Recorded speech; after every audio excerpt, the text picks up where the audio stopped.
இந்த லெந்து நாட்கள் நம்மை ஆராய்ந்து பார்ப்பதற்காக நியமிக்கப்பட்டவைகள்.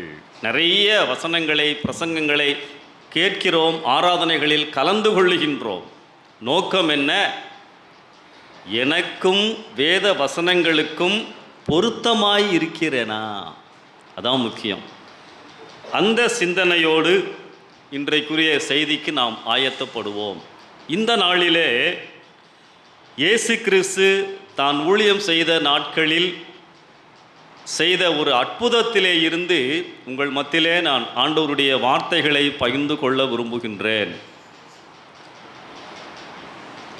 சுவிசேஷ வேத பாடமாக வாசிக்க கேட்ட மத்தேயு 14ஆம் அதிகாரம் 15 முதல் 21 வசனங்கள் அடங்கிய பகுதியிலே காணப்படுகின்ற 5 அப்பங்கள் 2 மீன்களை வைத்து ஆண்டவர் 5000 பேருக்கும் அதிகமான மக்களை போஷித்த அற்புதம்.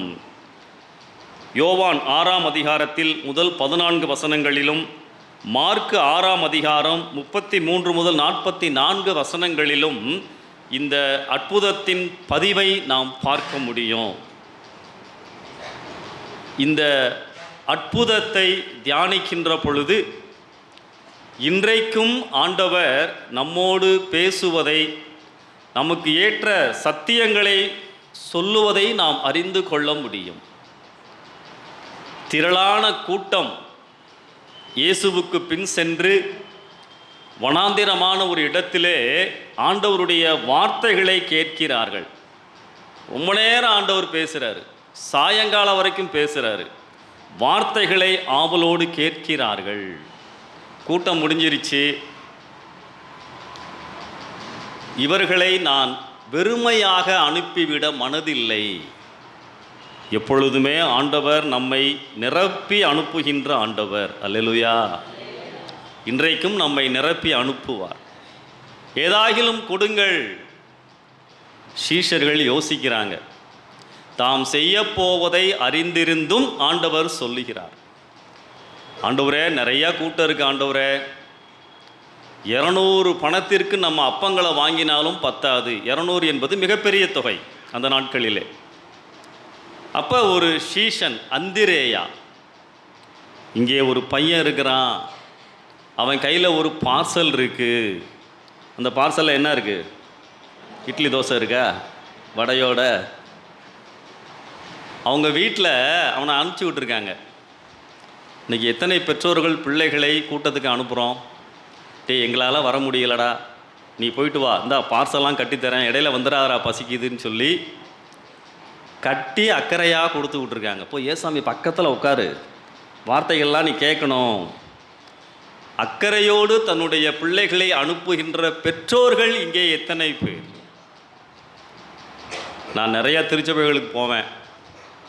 வாலிபர் கூட்டம்னு சொன்ன உடனே அந்த பொறுப்பாளர்கள் போய் பிடிச்சிக்கிட்டு இருப்பாங்க. ஒவ்வொருத்தரையும் போய் பறந்துடக்கூடாது, ஓடிடக்கூடாது. இங்கே ஒரு பையன் இருக்கிறான். அவனிடமே இருந்த காரியங்களை இயேசுவினிடத்திலே கொண்டு வருகிறார்கள். கொண்டு வாருங்கள் ஆண்டவர் சொல்கிறார். ஆண்டவர் கரத்திலே அந்த 5 அப்பங்கள் 2 மீன்கள் போகிறது.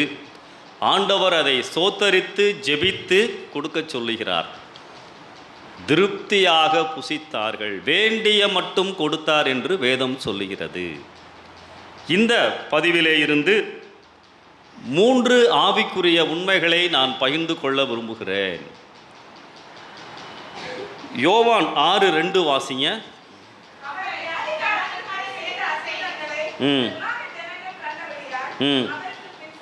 பின் சென்றார்கள். மார்க் 6:33 வாசிங்க.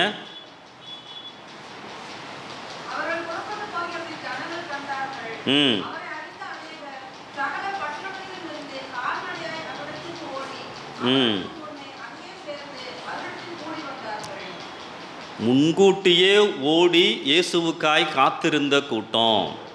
மத்தேயு 14:13 வாசிங்க. 14.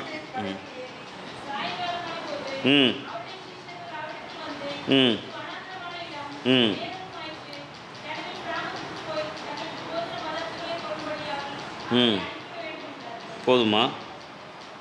இந்த வசனங்களிலே நாம் என்ன பார்க்கின்றோம்? திரளான ஜனங்கள் ஆண்டவருக்கு பின் சென்றார்கள். ஆண்டவரை விசுவாசத்தோடு நம்பிக்கையோடு அவரை பின்பற்றுகின்ற பொழுது என்ன நடக்கின்றது?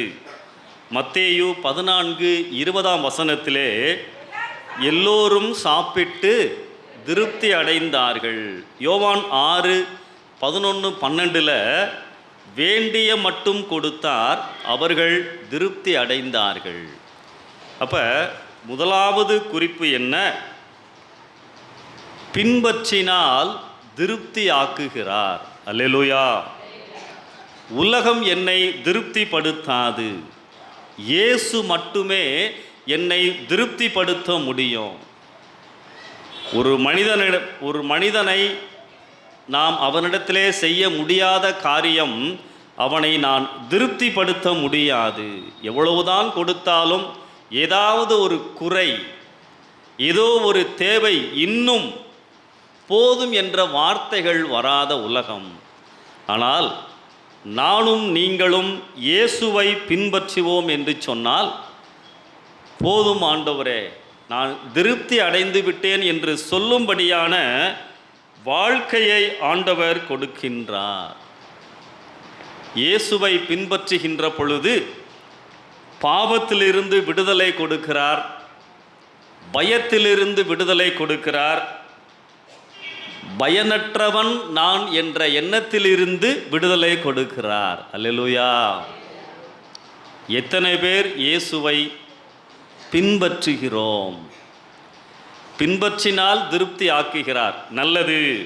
இதிலேயே ஒரு கேள்வி, எப்படி நான் இயேசுவை பின்பற்ற வேண்டும்?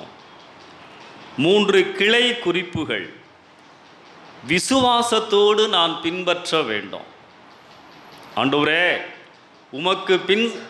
உம்மை பின்பற்றுவதற்கு ஆயத்தம், உம்மை நான் நம்புகிறேன், நீர் என்னை ஒரு நாளும் ஏமாற்ற மாட்டீர் ஆண்டவரே. மத்தேயு 8:5-10 100க்கு அதிபதி தன் வேலைக்காரனுக்காக இயேசுவினிடத்திலே வருகிறார். ஒரு வார்த்தை சொல்லும், அப்பொழுது என் வேலைக்காரன் பிழைப்பான். அல்லேலூயா. ஆண்டவர் அந்த விசுவாசத்தை பார்த்து ஆச்சரியப்படுகிறார். ஆண்டவரே, வீட்டிற்கெல்லாம் வர வேண்டாம், ஒரு வார்த்தை, அந்த வார்த்தையில் வல்லமை உண்டு. இப்படிப்பட்ட விசுவாசம் நம்முடைய வாழ்க்கையிலே காணப்பட வேண்டும். என் இயேசு ஜீவிக்கிறார், என் இயேசு உயிரோடு இருக்கிறார், என் இயேசு என் ஜெபங்களை கேட்கிறார். எத்தனை பேருக்கு அப்படிப்பட்ட விசுவாசம் உண்டு? ஒரு கிறிஸ்தவ பள்ளிக்கூடத்தில் ஒரு ஆசிரியர் மாணவர்களை பார்த்து கேட்டாராம், இயேசு கிறிஸ்து ஜீவிக்கிறார், எத்தனை பேர் நம்புறீங்க? எப்படி நம்புறீங்க? மாணவர்கள் சொன்னார்கள், பைபிளில் போட்டிருக்கு, நீங்கள் தான் சொன்னீங்க, கோயிலில் பிரசங்கம் பண்ணுறாங்க, அதனால் இயேசு ஜீவிக்கிறார். ஒரு பையன் எழுந்து சொன்னான், சார், இன்றைக்கி காலையில் தான் அவரோடு நான் 10 நிமிடம் பேசி கொண்டு வந்தேன், ஜீவிக்கிறார். அல்லேலூயா. அனுபவத்திலே நான் உணர வேண்டும், என்னோடு என் தெய்வம் இருக்கிறார், பரிசுத்த ஆவியானவர் என்னோடு இருக்கிறார், அவரை நான் உண்மையோடு பின்பற்ற வேண்டும், விசுவாசத்தோடு நான் பின்பற்ற வேண்டும். நம்புகிறேன் ஆண்டவரே, என் தேவைகளை நீர் சந்திப்பீர், என் தேவைகள் உமக்கு தெரியும். அப்படிப்பட்ட நம்பிக்கையோடு விசுவாசத்தோடு நான் பின்பற்ற வேண்டும். மகாராஷ்டிரா மாநிலத்திலே பண்டித ரமாபாய் என்று சொல்லி தேவனுடைய ஊழியத்தை செய்த ஒரு மிஷனரி, பிராமண சமுதாயத்திலே இருந்து ஆண்டவரை ஏற்றுக்கொண்டவர்கள், நிறைய விதவைகள், அனாதை பிள்ளைகளை ஆதரித்தவர்கள். ஒரு நாள் அவர்களுடைய விடுதியிலே ஒரு மாலை நேரத்தில் அவர்களுடைய காரியதரிசி வந்து சொன்னார்கள், அம்மா, நம்முடைய விடுதியில் எல்லாம் தீர்ந்து விட்டது.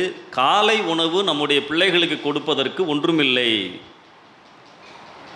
பொருளும் தீர்ந்து போச்சு, பணமும் இல்லை. அவங்க உடனே சொன்னாங்க, சிங்கக்குட்டிகள் தாழ்ச்சி அடைந்து பட்டினியாயிருக்கும், கர்த்தரை தேடுகிறவர்களுக்கோ ஒரு நன்மையும் குறைவுபடாது. ஜெபித்து விட்டு தன்னுடைய அறைக்கு சென்று விட்டார்கள். இரவிலே யாரோ கதவை தட்டினார்கள். 3 பேர் நின்று கொண்டிருந்தார்கள். வந்தவர்கள் சொன்னார்கள், அம்மா, நாங்கள் இந்த வழியாக அடுத்த கிராமத்துக்கு போய் கொண்டிருக்கிறோம். இங்கே வந்த பொழுது எங்களுடைய மாட்டு வண்டியிலே இருக்கின்ற சக்கரத்தின் அச்சு முறிந்து போய்விட்டது. இரவிலே அதை சரி செய்ய முடியாது, தங்குவதற்கு இடம் கொடுங்கள், தாராளமாக தங்குங்கள் என்று சொல்லி அவர்களுக்கு தங்குவதற்கு இடம் கொடுத்து, தோட்டத்திலே இருந்து கொய்யா பழங்களை பறித்து கொடுத்து, தண்ணீர் கொடுத்து அவர்களை தங்க வைத்தார்கள். காலையிலே அந்த 3 பேரும் வந்தார்கள். அம்மா, நீங்கள் தங்க வைத்ததுக்கு நன்றி, எங்கள் வேலையை முடிஞ்சிருச்சு, நாங்கள் கிளம்புகிறோம் என்று சொல்லி முதலாவது வந்தவன் தன்னுடைய மாட்டு வண்டியிலே இருந்து 1 மூட்டை அரிசியை காணிக்கையாய் கொடுத்தான். 2வது மனிதன், 3வது மனிதனும் என்னுடைய காணிக்கை என்று சொல்லி 1 மூட்டை அரிசியை கொடுத்தான். ஒரே இரவிலே 3 அரிசி மூடைகளை ஆண்டவர் கொண்டு வந்தார். அல்லேலூயா. சிங்கக்குட்டிகள் தாழ்ச்சி அடைந்து பட்டினியாய் இருக்கும். இங்கே தான் விசுவாசம் வேண்டும். அந்த வண்டி எப்படி ரிப்பேர் ஆச்சு தெரியாது. ஆண்டவர் எந்த விதத்திலாவது என்னுடைய தேவைகளை சந்திக்கின்ற தெய்வம். அல்லேலூயா. விசுவாசத்தோடு பின்பற்ற வேண்டும், கீழ்ப்படிதலின் சிந்தையோடு பின்பற்ற வேண்டும். ஆண்டவர் நம்மோடு பேசுகின்ற ஆண்டவர். நான் வெள்ளிக்கிழமை கீழ்ப்படிதல்ன்ற தலைப்பில் தான் செய்தியே கொடுத்தேன். நிறைய காரியங்களை பகிர்ந்து கொண்டேன். எப்பொழுதெல்லாம் ஆண்டவர் என்னோடு பேசுகிறாரோ, ஆண்டவரே, நான் உம்முடைய வார்த்தையின்படி வாழ்வதற்கு ஆயத்தம். அதான் பின்பற்றுவதின் உண்மையான அடையாளம். மார்க் 1ஆம் அதிகாரம் 17-18 வசனங்களில் பேதுருவுக்கும் யோவானுக்கும் அந்திரேயாவுக்கும் அழைப்பு வருகிறது. என் பின்னே வாருங்கள், உங்களை மனிதர்களை பிடிக்கிறவர்களாய் மாற்றுவேன். வசனம் என்ன சொல்லுகிறது? உடனே அவர்கள் தங்கள் வலைகளை விட்டு, ஆமென், உடனே. அதான் முக்கியம். அப்போ கீழ்ப்படிதலோடு நான் பின்பற்றுகிறேனா? முழுமையான கீழ்ப்படிதல். ஆபிரகாம் விசுவாசிகளின் தகப்பன், கீழ்ப்படிதலில் அடையாளமாய் காணப்பட்டவர். 12ஆம் ஆதியாகமம் 12 தான் அவருடைய அழைப்பு வருகிறது. நீ உன் தேசத்தை, உன் இனத்தை, உன் வீட்டை விட்டு நான் உனக்கு காண்பிக்கும் தேசத்திற்கு போ. எபிரேயர் 11:8 அதற்கு இணையான வசனம். விசுவாசத்தினாலே ஆபிரகாம் அழைக்கப்பட்ட பொழுது தான் போகும் இடம் இன்னதென்று அறியாமல் புறப்பட்டு போனார்.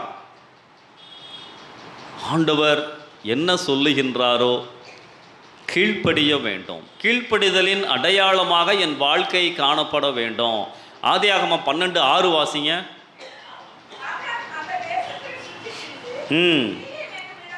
போதுமா? நன்றி. ஆபிரகாம் கானான் தேசத்திலே சுற்றி திரிந்து, அந்த ஒரு வார்த்தை கற்பனையாய் சொல்லுகிறேன். ஆபிரகாம் ஒரு புதிய தேசத்தில், கானான் தேசத்தில் சுற்றிக்கிட்டு இருக்காருன்னு தான் பைபிளில் போட்டிருக்கு. அப்போ ஆபிரகாமுடைய சொந்த ஊர்லேருந்து ஒரு மனிதன் அங்கே போகிறான்னு வச்சுக்குங்க. ஆபிரகாமை பார்த்து, என்ன ஆபிரகாம் இங்கே வந்திருக்க, இங்கே என்ன செய்கிறாய்? ஆபிரகாம் என்ன சொல்லியிருப்பார்? மகனுக்கு பொண்ணு பார்க்க வந்தேன்னு சொல்லியிருப்பாரா? வியாபாரம் பண்ண வந்தேன்னு சொல்லியிருப்பாரா? இல்லை, கர்த்தர் என்னை அழைத்ததினால் நான் இங்கே இருக்கிறேன். அப்போ ஆபிரகாம் அந்த தேசத்தில் காணப்பட்டது கீழ்ப்படிதலின் அடையாளம். நான் எப்படி வாழ்கிறேன், எங்கே இருக்கிறேன், என்ன செய்கிறேன் என்பது கீழ்ப்படிதலின் அடையாளம். கீழ்ப்படிதலோடு ஆண்டவரை பின்பற்ற வேண்டும். முழுமையான கீழ்ப்படிதல், உணர்ந்து கீழ்ப்படிய வேண்டும். அப்பாவும் மகனும் காரில் போய்கிட்டு இருந்தாங்க. அப்பா காரை வேகமாக ஓட்டிகிட்டு போகிறாரு. ஒரு பாட்டு போட்டிருக்காரு. மகன் முன் சீட்டில் உட்காந்தவன் அந்த பாட்டுக்கு டான்ஸ் ஆட ஆரம்பிச்சிட்டான். இப்போ தான் எல்லாம் நல்லா டான்ஸ் ஆடுறோம்ல. வேகமாக ஆட ஆரம்பிச்சிட்டான். அப்பா பார்த்தாரு, டே ஆடாதரா, உட்காரா, என்னால் கான்சன்ட்ரேட் பண்ண முடியல, ஓட்ட முடியல, கேட்க மாட்டான், ஒரே டான்ஸு. ஒரு வேளை குத்துப்பாட்டாக இருக்கும் போல் இருக்கு, தெரியல. ஒரு கட்டத்தில் அப்பா அவனை ஓங்கி திட்டாரு, டே சும்மாரா அப்படின்ட்டாரு. அப்படியே அமைதியாக உட்காந்துட்டான். அமைதி ஆயிடுச்சு. மகனை அப்படியே பார்க்குறாரு, அப்படியே உட்காந்துருக்கான். அப்பாவுக்கு கஷ்டமாயிருச்சு. டே சாரிடா, உன்னை ரொம்ப திட்டேன்டா. அப்பாவே பேசுகிறார் அவன்கிட்ட. அவன் என்ன சொன்னான் தெரியுமா? அப்பா நீங்கள் டான்ஸ் ஆடக்கூடாதுன்னு தானே சொன்னீங்க, நான் மனசுக்குள்ளே ஆடிக்கிட்டு தான் இருந்தேன். சரிங்களா? ஆண்டவர் சொல்லுகின்ற காரியங்களை உணர்ந்து 100% கீழ்ப்படிய வேண்டும். அல்லேலூயா. எப்படி பின்பற்ற வேண்டும்? விசுவாசத்தோடு பின்பற்ற வேண்டும், கீழ்ப்படிதலோடு பின்பற்ற வேண்டும். மூன்றாவது 1 சாமுவேல் 12:24 வாசிங்க.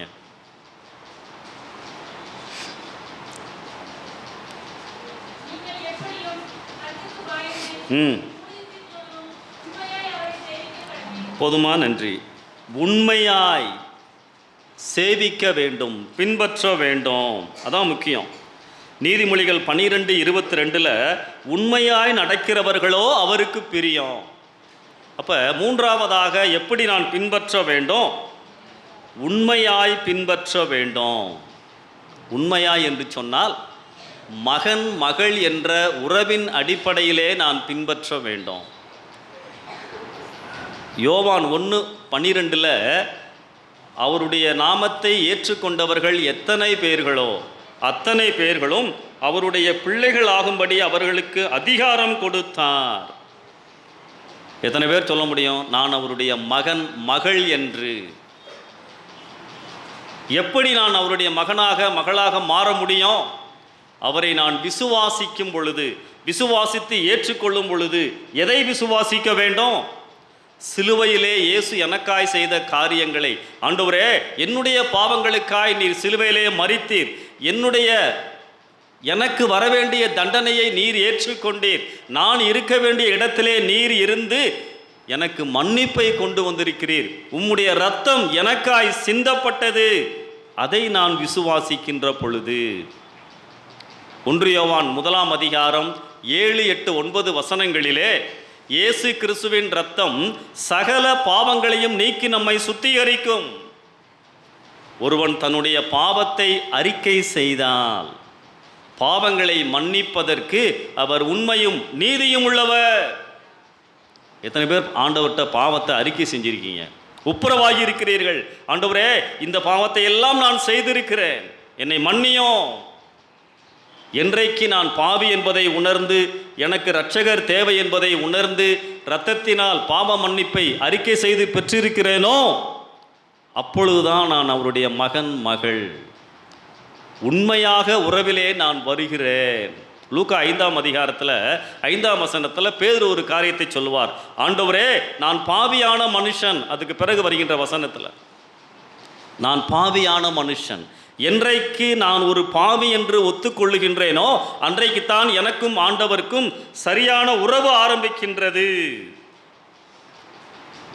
அந்த அனுபவம் இல்லாமல் நான் செய்கின்ற எல்லா கிறிஸ்தவ நடவடிக்கைகளும் போலியானது. கிறிஸ்தவ கடமைகள் நம்ம நிறைய காரியம் செய்கிறோம் இல்லையா? ஜெபிக்கிறோம், பாடுகின்றோம், வேதம் வாசிக்கிறோம், உபவாசம் இருக்கிறோம், காணிக்கை கொடுக்குறோம், ஆலயத்தினுடைய சில காரியங்களுக்கு உதவி செய்கிறோம். ஆனால் ஒரு வித்தியாசத்தை பார்க்க வேண்டும். உண்மையாகவே நான் அவருடைய பிள்ளையாக மாறி மனம் திரும்பி ரட்சிக்கப்பட்டு பாவங்களை அறிக்கை செய்து மகன் மகள் என்ற உரிமையோடு நான் செய்வதற்கும் அது இல்லாமல் செய்வதற்கும் வித்தியாசம் உண்டு. நான் சில காரியத்தை சொல்கிறேன், கவனிங்க. கடமைகள், ஜெபம், மனம் திரும்பாமல் நான் செய்தால் அது வெறும் மந்திரம், கடகடன் சொல்லுவதை போல. மனம் திருந்தி நான் செய்தால் அது ஒரு உரிமையுள்ள அர்த்தமுள்ள உரையாடல், தகப்பனோடு பேசுகின்ற உரிமையுள்ள ஒரு அனுபவம். பாடல் பாடுவது, மனம் திரும்பாமல் நான் பாடல் பாடினால் அது வெறும் கோஷம். உணர்ந்து நான் பாடினால் துதி.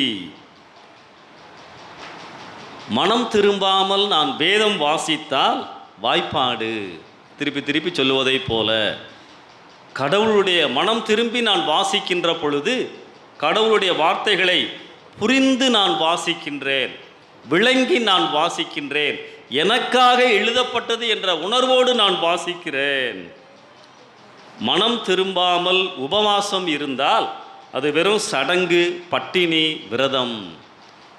மனம் திரும்பி மகன் மகள் என்ற உரிமையோடு நான் வாசித்தால் உபவாசம், உபம் வாசம், இறைவனுக்கு அருகில் இருக்கிறேன், கடவுளுடைய பிரசன்னத்தை உணர்கிறேன் என்று அர்த்தம். மனம் திரும்பாம காணிக்கை கொடுத்தா அது லஞ்சம். மனம் திரும்பி நான் கொடுப்பேன் என்று சொன்னால் அது நன்றி உணர்வு, நன்றியை தெரிவிக்கும் அர்த்தமுள்ள செயல். மனம் திரும்பாமல் ஆண்டவரோடு நெருக்கமான உறவு இல்லாமல் பாவத்திலே வாழ்ந்து கொண்டு ஆலய நடவடிக்கைகளில் உதவி செய்தால் அதுக்கு என்ன தெரியுமா? ஆண்டவர் என்னை ஆசீர்வதிப்பார் என்ற நம்பிக்கை, பெயர் வருவதற்காக, பொழுது போவதற்காக. ஆனால் ஆண்டவருடைய அன்பை சிலுவையிலே உணர்ந்து நான் செய்வேன் என்று சொன்னால் அழைப்பு, அன்பு, அர்ப்பணிப்பு. அன்பானவர்களே, ஆண்டவருடைய பிள்ளையாக மாறி நான் செய்வதற்கும் அப்படி இல்லாமல் செய்வதற்கும் வித்தியாசம் உண்டு. இங்கே உண்மையாக நான் அவரை பின்பற்ற வேண்டும், அதைத்தான் நாம் அறிந்து கொள்ள வேண்டும். மனம் திரும்புதலின் அனுபவத்தோடு நான் பின்பற்ற வேண்டும். பின்பற்றினால் திருப்தி ஆக்குகிறார். விசுவாசத்தோடு பின்பற்ற வேண்டும், கீழ்ப்படிதலோடு பின்பற்ற வேண்டும், உண்மையாய் பின்பற்ற வேண்டும். இரண்டாவது முக்கிய குறிப்பு மத்தேயு 14:18 வாசிங்க. அவைகளை, ஆமென், என்னுடைய காரியங்களை கொண்டு வருவதுதான் என் வேலை, மற்ற காரியங்கள் அவருடைய பொறுப்பு. இரண்டாவது குறிப்பு, கொண்டு வந்தால் ஆசீர்வாதமாய் மாற்றுகிறார். அல்லேலூயா. என்னிடத்திலே குறைகள் இருக்கலாம், தேவைகள் இருக்கலாம், ஆனால் ஆண்டவர் சில காரியங்களை எனக்கு கொடுத்திருக்கிறார். ஆண்டவரிடத்திலே கொண்டு வருகின்ற பொழுது அவைகளை ஆசீர்வாதமாக பெருக்கி கொடுப்பார் என்று சொல்லி நாம் பார்க்கின்றோம். 5 அப்பங்கள் 2 மீன்கள், 5000 பேருக்கும் அதிகமான மக்கள் சாப்பிடும்படியாக அதை அவர் விருத்தி அடைய செய்தார். கொண்டு வாருங்கள். எவைகளை கொண்டு வர வேண்டும்? 2 காரியங்கள். என்னுடைய கவலை, என்னுடைய பிரச்சனை, என்னுடைய பாரங்களை கொண்டு வர வேண்டும். 1 பேதுரு 5:7 வாசம் இல்லையா? அவர் உங்களை விசாரிக்கிறவரானபடியால் உங்கள் கவலைகளை எல்லாம் அவர் மேல் வைத்து விடுங்கள், இயேசுவின் மேல் வைத்து விடுங்கள். ஆண்டவரே, நீர் என்னை விசாரிக்கிறவர். அல்லேலூயா. எத்தனை பேர் ஆண்டவரிடத்திலே கவலைகளை கொண்டு வந்து வைக்கிறோம்? நல்லா பாட்டெலாம் பாருங்கள்ல. கர்த்தர் மேல் பாரத்தை வைத்து விடு, கலங்கி தவிக்காதே. விட்டா நீங்கள் கடைசி வரைக்கும் பாடிடுவீங்க, தெரியும் எனக்கு. பாட்டெல்லாம் நல்லா தான் பாடுறோம், கவலையை கொண்டு வந்து வைக்கிறோமா? ஒரு பாரம், ஒரு நெருக்கடி வந்துருச்சுன்னா துவண்டு போய் விடுகிறோம், விசுவாசம் ஓடி போய் விடுகிறது. வேதம் என்ன சொல்லுகின்றது? 55 சங்கீதம் 22, கர்த்தர் மேல் உன் பாரத்தை வைத்து விடு, he will sustain, அவர் உன்னை ஆதரிப்பார். மத்தேயு 11:28, வருத்தப்பட்டு பாரம் சுமக்கிறவர்களே நீங்கள் எல்லாரும் கம் டு மீ, என்னிடத்திலே வாருங்கள். அப்போ என் வாழ்க்கையின் பாரங்களை, குறைவான காரியங்களை இயேசுவினிடத்திலே கொண்டு வர வேண்டும். ஒருவேளை எனக்கு குறைவான சம்பளம் இருக்கலாம், குறைவான வருமானம் இருக்கலாம், குறைவான ஞானம் இருக்கலாம், போதுமான அளவு என் சரீரத்திலே ஆரோக்கியம் இல்லாமல் இருக்கலாம், இந்த உலகத்திலே வாழ்வதற்கு ஞானம் இல்லாமல் இருக்கலாம், என் வியாபாரம் மந்தமாய் இருக்கலாம், என் ஊழியம் மந்தமாய் இருக்கலாம். எதுவாக இருந்தாலும் கொண்டு வாருங்கள். நம்ம என்ன செய்யறோம் தெரியுமா? ஊழியக்காரங்கிட்ட தான் கொண்டு போகிறோம். தவறாய் சொல்லவில்லை. விசுவாசத்தின் ஆரம்ப நிலைகளில் வளருகின்ற பொழுது மற்றவர்களுடைய ஒத்தாசைகள் எனக்கு தேவைதான், ஆனால் எப்பொழுதும் அல்ல. வருத்தப்பட்டு பாரம் சுமக்கிறவர்களே, என்னிடத்தில் வாருங்கள். Personal call. ஆண்டவர் உன்னை தனிப்பட்ட முறையிலே அழைக்கிறார். ஏன்டவா, ஏன்ட்ட வந்து பேசு. முதலாவது கதை பட வாசம்ல அன்னாள். கவலை, பாரம், நெருக்கடி, அவமானம், வீட்டில் இருக்க முடியல, குழந்தை இல்லை, சமுதாயத்தில் தலைகுனிவு. அவங்க என்ன பண்ணாங்க? ஆண்டவருடைய சமூகத்தை நோக்கி ஓடுகிறார்கள். கணவர் ஆதரவாக இருக்கிறார். நம்ம வாசிக்க கேட்டோம் இல்லையா? ஏன் அழுகிறாய், ஏன் சஞ்சலப்படுகிறாய்? அருமையான ஒரு கணவன் இல்லை? எத்தனை கணவன்மார்கள் மனைவிட்டு இப்படிலாம் பேசியிருக்கீங்க என்னைக்காவது? எத்தனை மனைவிமார்கள் கணவரை பார்த்து இப்படி தேர்ச்சி இருக்கிறீர்கள்? கவலைப்படாதீங்க, வேதம் என்ன ஒரு நல்ல குடும்பத்தை காமிக்குது பார்த்தீங்களா? போட்டோம், அது வேற இஷ்யூ. அது ஓடுகிறார்கள், மனம் கசந்து அழுகிறார்கள். 1 சாமுவேல் 1:10 பார்த்தீங்கன்னா, மனம் கசந்து அழுது தன் இருதயத்தை ஊற்றி ஜெபித்தார்கள். அல்லேலூயா. என் கண்ணீரை பார்க்கிற தெய்வம், கொண்டு வாருங்கள். பிள்ளைகளை குறித்த பாரமா, கொண்டு வாருங்கள். எந்த கவலையாக இருந்தாலும் என்னிடத்திலே கொண்டு வாருங்கள். ஆசீர்வாதமாய் மாற்றுகின்ற தெய்வம். ஆண்டவருடைய கிரியைகள் இதயத்தில் தாங்க ஆரம்பிக்குது. அதுலேயே நீங்கள் 18ஆம் வசனம் பார்த்தீங்கன்னா, அப்புறம் அவள் துக்கமுகமாய். ஆமென். கோயிலில் வந்து ஜெபம்ட்டு போகும் பொழுது வெளியே எப்படி போகிறாங்களாம்? இன்றைக்கி எப்படி வெளியே போக போகிறீங்கன்னு நான் பார்க்கத்தான் போகிறேன். பாரத்தோடு வந்திருப்பீங்க, ஏதோ ஒரு கவலையோடு வந்திருப்பீங்க. அதோ கவலையோடு போகாதீங்க, வேதம் அப்படி காமிக்கலை. அவள் துக்கமுகமாய் இருக்கவில்லை, என் இதயத்தில் ஆண்டவர் கிரியை செய்கின்றவர். இன்னும் வீட்டுக்கே போல, குழந்தையே பிறக்கலை, கவலை ஓடிவிட்டது. அல்லேலூயா. அதான் பிலிப்பியர் 4ஆம் அதிகாரத்தில் வாசிக்கிறோம் இல்லையா? 6:7 நினைக்கிறேன். நீங்கள் ஒன்றுக்கும் கவலைப்படாமல் எல்லாவற்றையும் குறித்து ஸ்தோத்திரத்தோடே தேவனுக்கு அப்பொழுது. ஆமென். பார்த்தீங்களா? எத்தனை பேர் நம்புறீங்க? ஆண்டவரிடத்திலே கொண்டு வருகின்ற எல்லாவற்றையும் கொண்டு வர வேண்டும். நடந்த ஒரு காரியத்தை சொல்லுகிறேன். வெளிநாட்டில் மேத்யூ அப்படின்னு சொல்லி ஒரு தம்பி இருந்தான். ஹைஸ்கூலில் படிச்சுக்கிட்டு இருந்தான்.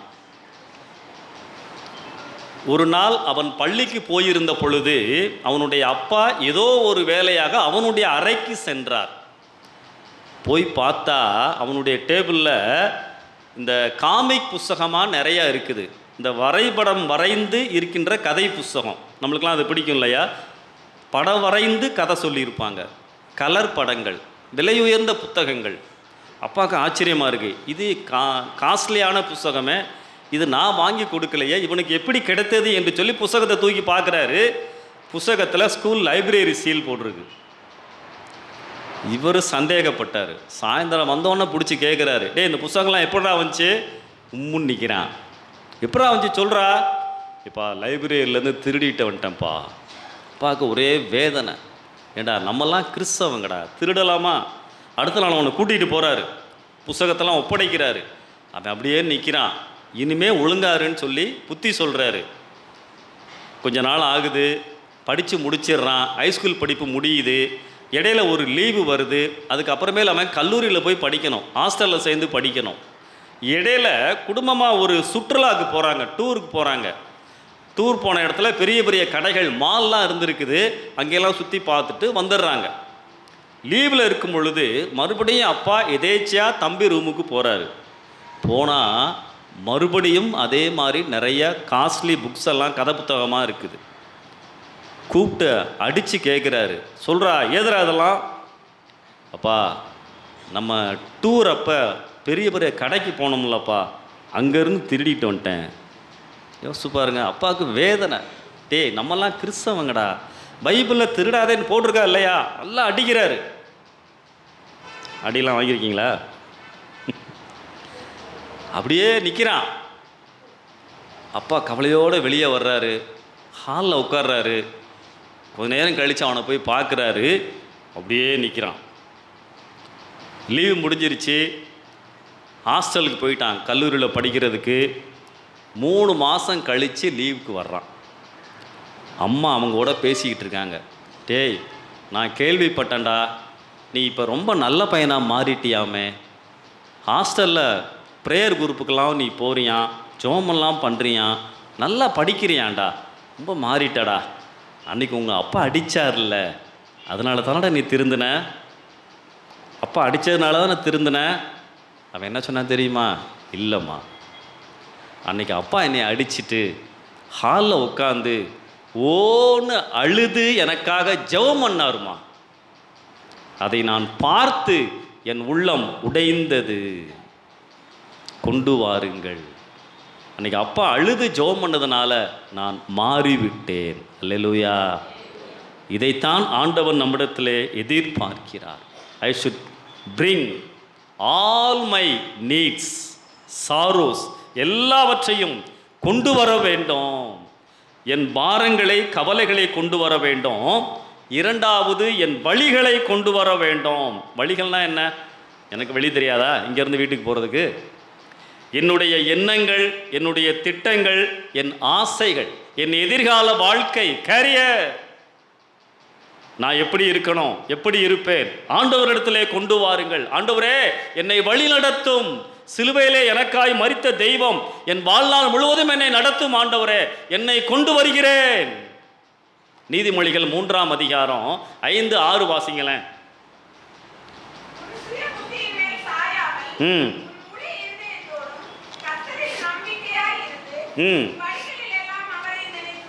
உன் வழிகளிலெல்லாம் அவரை நினைத்துக்கொள். ஆமென். பார்த்தீங்களா? என் வழிகளை ஆண்டவரிடத்திலே கொண்டு வர வேண்டும். நீதிமொழிகள் 16:3 உன் செய்கைகளை கர்த்தருக்கு ஒப்புவி, அப்பொழுது உன் யோசனைகள் உறுதிப்படும். கொண்டு வர வேண்டும். சிக்கலான நூற்கண்டை போல உன் வாழ்க்கை வழிகள் காணப்படுகிறதா? அப்படியே அதை இயேசுவினிடத்திலே கொடுங்கள். அவிழ்த்து விடுவார், பாதை காட்டுவார், லகுவாக்குவார். கொண்டு வாருங்கள். இன்னைக்கு ஜெப வேளையில் ஆண்டவரிடத்தில் எல்லாவற்றையும் கொண்டு வாருங்கள். கசந்து போன வாழ்க்கை களிப்பாய் மாறும். ரூத்தின் புஸ்தகத்தில் நம்மளுக்கு தெரியும் இல்லையா? ரூத்தினுடைய வாழ்க்கை எல்லாம் முடிஞ்சு போச்சு. எதிர்காலம் கிடையாது, வாழ்க்கை இல்லை. அடுத்த ஸ்டெப்பு நான் என்ன செய்யணும் தெரியாது. ஆனால் ரூத்து 1ஆம் அதிகாரம் 16-17 தன் மாமியாரை பார்த்து சொல்லுகிறார்கள், என்னுடைய தேவன் உம்முடைய தேவன், என்னுடைய தேவன். தன்னை ரூத் கடவுளிடத்திலே கொண்டு வந்தார்கள். 2:12 அடைக்கலமாய் வந்த உனக்கு ஆண்டவர் உதவி செய்வார். அல்லேலூயா. எத்தனை பேர் உங்களை ஆண்டவரிடத்தில் படைத்திருக்கிறீர்கள்? கொண்டு வாருங்கள். ஆண்டவரே, என் வாழ்க்கை கசப்பாக இருக்குது. ஆண்டவரே, என் வாழ்க்கை இருட்டாக இருக்குது. ஆண்டவரே, என் வாழ்க்கை விசலமாய் உண்டு. கொண்டு வாருங்கள். ரூத்தின் தேவன் உங்களுடைய தேவன். அல்லேலூயா. பின்பற்றினால் திருப்தியாக்குகிறார், கொண்டு வந்தால் ஆசீர்வாதமாய் மாற்றுகிறார். 3வது காரியம், முக்கிய குறிப்பு, மத்தேயு 14:15 வாசிங்க.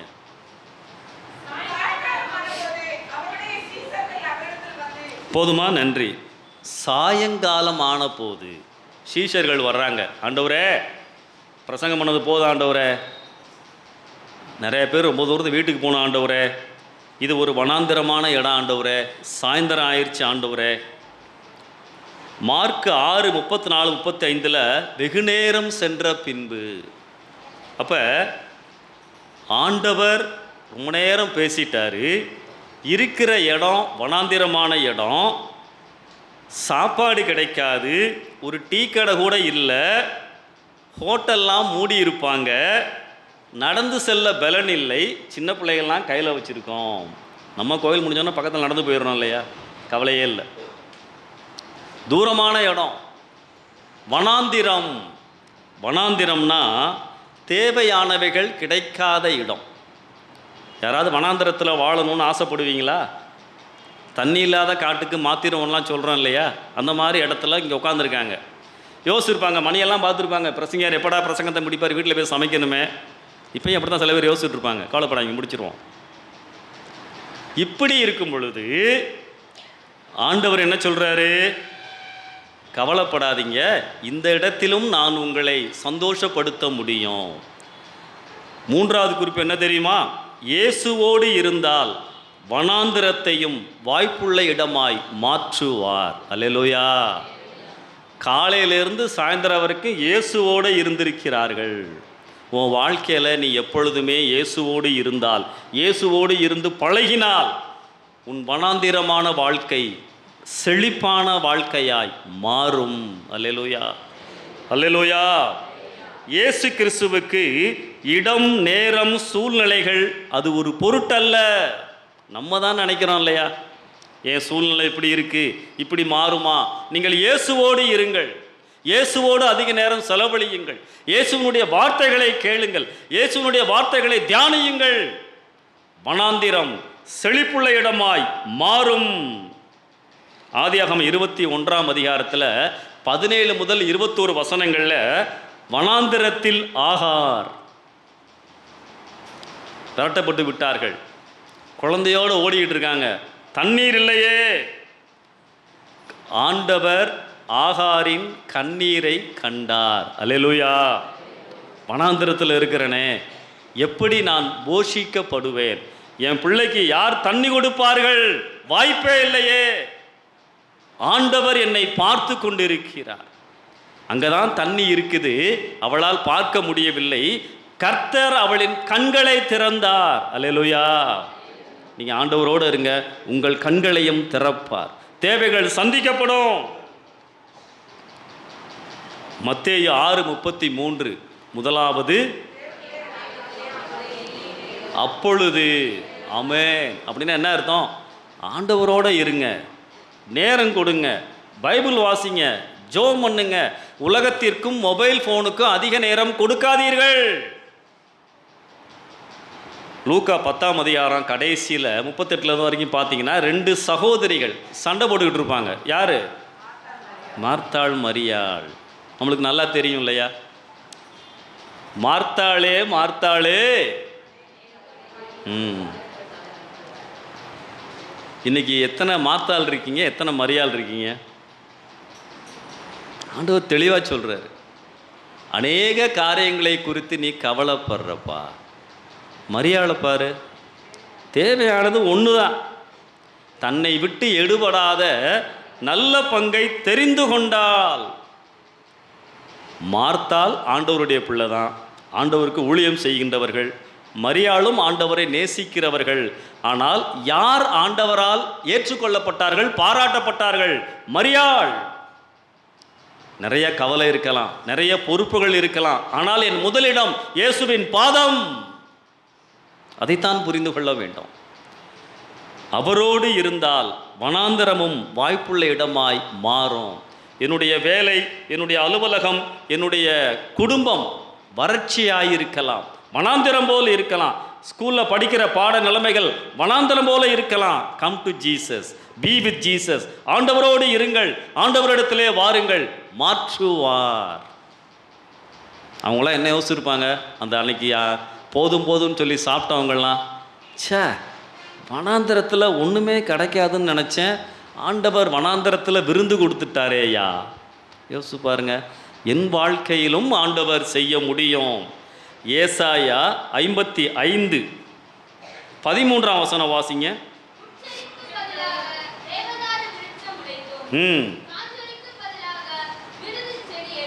ஆமென். போதுமா? நன்றி. Impossible is possible with God when you are with Jesus. முச்செடிக்கு பதிலாக தேவதாரு விருட்சம். முச்செடி பகுதியை விரும்புவோமா? காஞ்சோரிக்கு பதிலாக மிருது செடி. என்னுடைய வாழ்க்கை முட்களாக இருக்கிறதா, காய்ந்து போனதாய் காணப்படுகின்றதா? இயேசுவினிடத்திலே திரும்புகின்ற பொழுது தேவதாரு விருட்சம், மிருது செடி, இனிமையான வாழ்க்கையை ஆண்டவர் கொடுப்பார். நான் இன்னைக்கு திரும்பி இருக்கிறேனா, இயேசுவோடு இருக்கிறேனா என்பதுதான் முக்கியம். அவரோடு இருக்க வேண்டும். அப்படின்னா என்ன அர்த்தம்? என்னுடைய ஜெப வாழ்க்கை, என்னுடைய தியான வாழ்க்கை சரியாக இருக்க வேண்டும். லெந்து நாட்களில் மட்டும் இல்லை, லெந்து நாட்களில் கூடுதலாக நாம் செய்கிறோம், அவ்வளவுதான். எல்லா நாட்களிலும், லெந்து நாட்களில் எப்படி நான் பிரயாசப்படுகிறேனோ பக்தி காரியங்களிலே, அப்படியா நான் எல்லா நாட்களிலும் வாழ வேண்டும். இந்த 2 மீன்கள் சொல்கிறாங்க இல்லையா, அந்த பையன் கொண்டு வந்தது. வேத ஆராய்ச்சியாளர்கள் என்ன சொல்கிறாங்கன்னா, யூத பழக்கத்தின்படி இந்த மாதிரி பார்சல் கட்டி கொடுத்து விடும் பொழுது ட்ரை ஃபிஷ்ஷு தான் கொடுத்து விடுவாங்களாம். கருவாடு, கருவாட்டையே ஆண்டவர் சுவையுள்ள மீனாக மாற்றி கொடுக்க முடியும் என்று சொன்னால், காய்ந்து போன என்னுடைய வாழ்க்கையையும் செழிப்பான வாழ்க்கையாய் மாற்ற முடியும். அல்லேலூயா. அன்பானவர்களே, 3 காரியங்களை நான் பகிர்ந்து கொண்டேன். பின்பற்றினால் திருப்தியாக்குவார், கொண்டு வந்தால் ஆசீர்வாதமாய் மாற்றுவார், இயேசுவோடு இருந்தால் வனாந்திரத்தையும் வாய்ப்புள்ள இடமாய் மாற்றுவார். தெலுந்து நாட்களிலே நம்முடைய வாழ்க்கையை நாம் ஆராய்ந்து பார்க்க வேண்டும். உண்மையாய் அவரை நான் பின்பற்றுகிறேனா? மகன் மகள் என்ற உண்மையான உறவிலே நான் அவரிடத்திலே வருகிறேனா? பாவங்களை நான் அறிக்கை செய்திருக்கிறேனா? எல்லாவற்றையும் நான் நேரடியாய் அவரிடத்திலே கொண்டு வருகிறேனா? வனாந்திரமாய் இருந்தாலும் உன் வாழ்க்கையை ஆண்டவர் மாற்றுவார். நடந்த ஒரு காரியத்தை சொல்லி நான் முடிக்கிறேன். ஜெர்மன் தேசத்தில் ராபர்ட் அப்படின்னு சொல்லி ஒரு தம்பி இருந்தான். சின்ன பையன், அம்மா அப்பா கிடையாது. ஒரு கடையில் தான் அவன் வேலை பார்ப்பான். அந்த கடை தான் அவனுடைய உலகம். அங்கேயே வேலை பார்ப்பான், அங்கேயே சாப்பிட்டுக்குவான், அங்கேயே தூங்கிடுவான். அவனுடைய அம்மா மரிக்கும் பொழுது ஒரு காரியத்தை சொன்னாங்க. தம்பி, யாருமே இல்லைன்னு நீ கவலைப்படாத, உனக்கு ஏசப்பா இருக்கிறாரு, உனக்கு எது தேவைன்னாலும் நீ அவரிடத்திலே தெரியப்படுத்து. சில சமயம் பக்கத்தில் இருக்க கோயிலுக்கு போவான், முழங்கால் போட்டு ஏசப்பா நான் வந்திருக்கேன், அவ்வளவுதான் அவனுக்கு தெரியும். அவனுக்கு ஒரு ஆசை இருந்துச்சு. கடையில் வேலை பார்க்கும் பொழுது ரோட்டு வழியாக ஒரு புகழ்பெற்ற பள்ளிக்கூடம் பக்கத்தில் இருந்துச்சு, மொரேவியன் ஸ்கூல். அந்த பள்ளிக்கூடத்தில் படிக்கிற பிள்ளைகள் அழகாக யூனிஃபார்ம் போட்டு ஸ்கூல் பேக்கோடு போவாங்களாம். அவன் பாப்பானா, சே நம்ம அந்த ஸ்கூலில் படிக்க மாட்டோமா, நம்மளை யாராவது சேர்த்து விட மாட்டாங்களா? அவனுக்கு ஒரு ஆசை பள்ளிக்கூடத்தில் படிக்கணும் அப்படின்னு சொல்லி. ஆனால் அவனுக்கு யாரும் இல்லை. ஒரு நாள் அவனுக்கு ஒரு யோசனை வந்துச்சு, ஏசாமிக்கு தெரியப்படுத்துவோம். சின்ன பையன், ரொம்ப விவரமெல்லாம் தெரியல. ஏசாமிக்கு கடிதம் போடுவோன்னு சொல்லி யோசிச்சானான். சிரிப்பாக இருக்குல்ல? அவனுக்கு தெரிஞ்ச விவரம். ஒரு பேப்பரை எடுத்து எழுத ஆரம்பித்தான். ஏசப்பா, கண்ணீரோடு நான் இதை எழுதுகிறேன், எனக்கு வேறு யாரும் இல்லை ஏசப்பா, நீங்கள் தான் இருக்கிறீங்க, நான் இந்த மொரேவியன் ஸ்கூலில் படிக்கிறதுக்கு விருப்பமாக இருக்கிறேன், என்னை யார் ஏசப்பா சேர்த்து விடுவாங்க, என்னை நீங்கள் சேர்த்து விடுங்க ஏசப்பா. இப்படிக்கு ராபர்ட் பேர்லாம் எழுதிட்டான். ஒரு கவரில் வச்சு உள்ளே போட்டான், போஸ்ட் பாக்ஸில். ஸ்டாம்பெல்லாம் ஒட்டலை, டூ அட்ரஸ் கூட எழுதலை, விவரம் தெரியல. அடுத்த நாள் அந்த போஸ்ட் பாக்ஸை அந்த போஸ்ட்மேன் திறந்து பார்க்கிறார். ஒரு வித்தியாசமான கடிதம், ஸ்டாம்பு ஒட்டலை, ஒன்றுமே எழுதலை, ஒட்டக்கூட இல்லை. திறந்து பார்க்குறாரு, இந்த கடிதம். அதை படித்தோன்னா அவருடைய கண்களில் கண்ணீர். யாருன்னு கண்டுபிடிச்சிட்டாரு, இந்த தம்பி தானா. நேராக அந்த கடிதத்தை கொண்டு போய் அந்த ஹெட்மாஸ்டரிடம் கொடுக்கிறார். அந்த ஹெட்மாஸ்டர் ஒரு கண்டிப்பான ஆள்.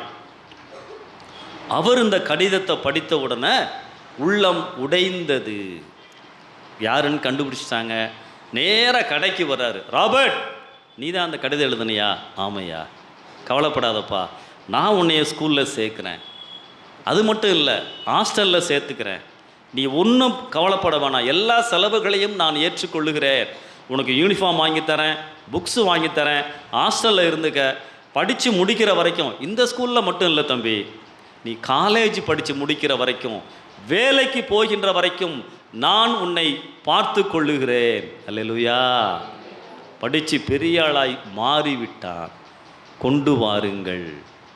ஆதியாகமம் 22 ஒரு வசனம் இருக்குது தெரியுமா? பலி செலுத்தி முடித்த உடனே யெகோவாயீரே, ஆமென். கர்த்தருடைய பர்வதத்தில் பார்த்து கொள்ளப்படும். ஆண்டவருடைய பர்வதத்துக்கு வந்துருங்க. ஆண்டவருடைய பர்வதத்திலே கொண்டு வாருங்கள். கல்வாரி மேட்டுக்கு கொண்டு வாருங்கள். உன் வாழ்க்கை கர்த்தருடைய பர்வதத்தில் பார்த்து கொள்ளப்படும்.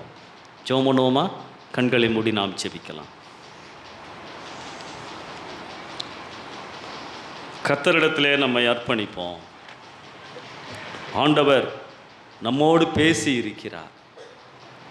கொண்டு வந்தால் ஆசீர்வாதமாய் மாற்றுகிறார்.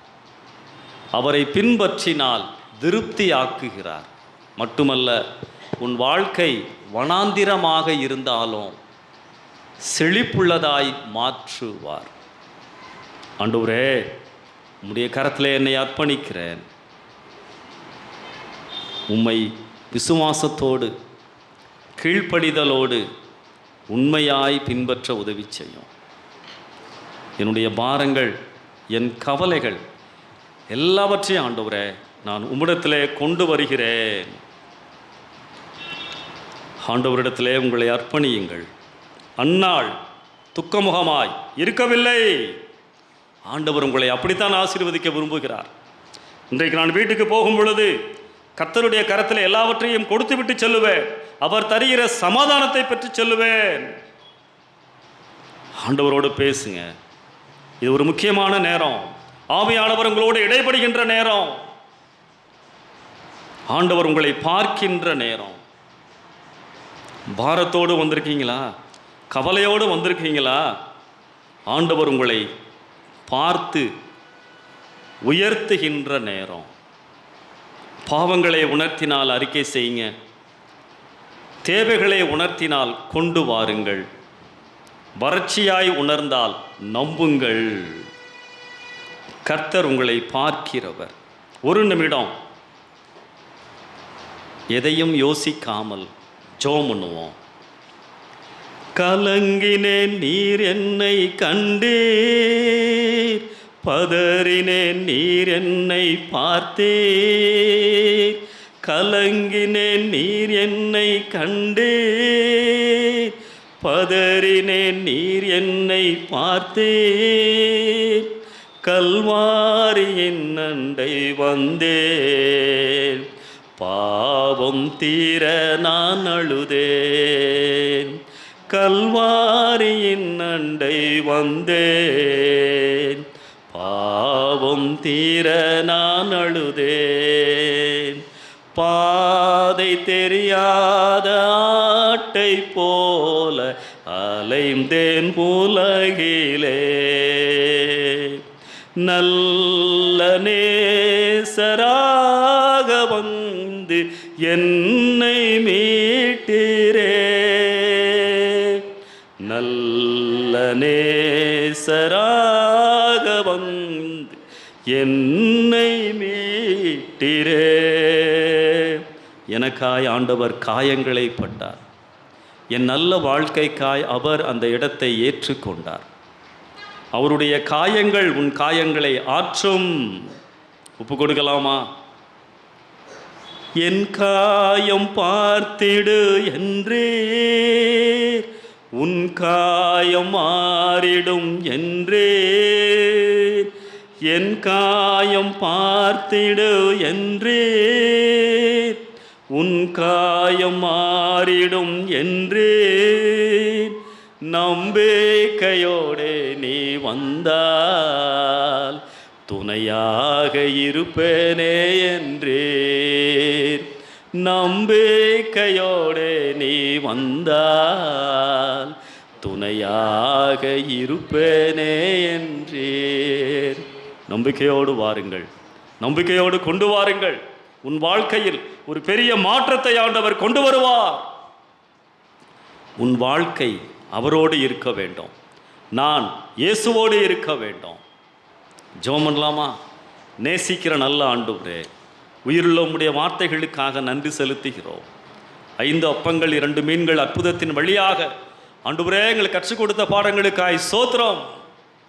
உம்மோடு பேசின, உம்மோடு ஒப்புரவான அருமையான பிள்ளைகளை ஆசீர்வதியும்.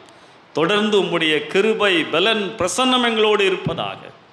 எல்லாரையும் உடைய கரத்தில் அர்ப்பணிக்கிறேன். தொடர்ந்து எங்களோடு பேசும், வழிநடத்தும். இயேசு கிறிஸ்துவின் மூலமாய் ஜெபிக்கிறோம் ஜீவனுள்ள நல்ல பிதாவே, ஆமென். அன்பானவர்களே, ஒரே ஒரு வார்த்தையை சொல்லுகிறேன். ஏற்கனவே சொல்லியிருக்கிறேன், என்னுடைய ஊழியத்திலே வாழ்வில் வார்த்தை என்று சொல்லி நான் ஒரு ஆவிக்குரிய பத்திரிகையை வெளியிடுகிறேன்.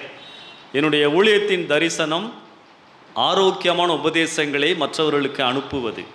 இந்த பத்திரிகையிலே அப்படிப்பட்ட உபதேசங்கள் உண்டு. எப்படி ஆண்டவருக்கு பிரியமாக வாழ்வது, வேத வசனத்தின் அர்த்தங்கள், கவிதைகள், வேதாகம போட்டிகள் இதிலே உண்டு. தவறான உபதேசங்களை எப்படி புரிந்து கொள்வது, வாலிபர்களுக்கான பகுதிகள், மிஷனரி சிந்தனைகள் இதிலே உண்டு. 14 வருடங்களாய் நான் இந்த பத்திரிகையை நடத்துகின்றேன். சில பிரதிகள் கொண்டு வந்திருக்கின்றேன். வாசிக்க விருப்பம் உள்ளவர்கள் ஆலயம் முடிந்தவுடன் இலவசமாய் என்னிடத்திலே பெற்றுக்கொள்ளலாம். வெள்ளிக்கிழமையும் சனிக்கிழமையும் நான் சிலருக்கு கொடுத்திருக்கிறேன். ஒருவேளை நீங்கள் வாசித்திருக்கலாம். தொடர்ந்து இந்த பத்திரிகை உங்களுக்கு வேண்டும் என்று சொன்னால் உங்கள் விலாசங்களை நீங்கள் கொடுக்கலாம். நான் தபாலிலே அதை ஒழுங்காய் அனுப்பி வைப்பேன். மட்டுமல்ல, ஒவ்வொரு வியாழக்கிழமையும் இரவு 9 மணி முதல் 10 மணி வரைக்கும் ஆன்லைன் வழியாக, ஜூம் ஆப் வழியாக வேதபாட வகுப்பு நடத்துகிறேன். பைபிள் ஸ்டடி 3 வருடமாய் நான் நடத்தி கொண்டு வருகிறேன். இப்பொழுது ரோமன் நிருபத்திலே இருந்து நடத்தி கொண்டு வருகிறேன். விருப்பமுள்ளவர்கள், வாய்ப்புள்ளவர்கள் அந்த பைபிள் ஸ்டடியிலே நீங்கள் கலந்து கொள்ளலாம். லிங்கை நான் அனுப்பி வைப்பேன். தொடர்ந்து என்னுடைய ஊழியங்களுக்காக ஜெபித்துக் கொள்ளுங்கள். நன்றி.